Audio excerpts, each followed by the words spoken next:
بسم الله الرحمن الرحيم إذا زلزلت الأرض زلزالها وأخرجت الأرض أثقالها وقال الإنسان ما لها يومئذ تحدث أخبارها بأن ربك أوحى لها يومئذ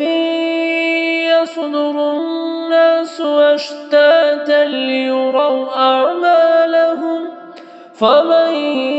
يعمل مثقال ذرة خيرا يره ومن يعمل مثقال ذرة شرا يره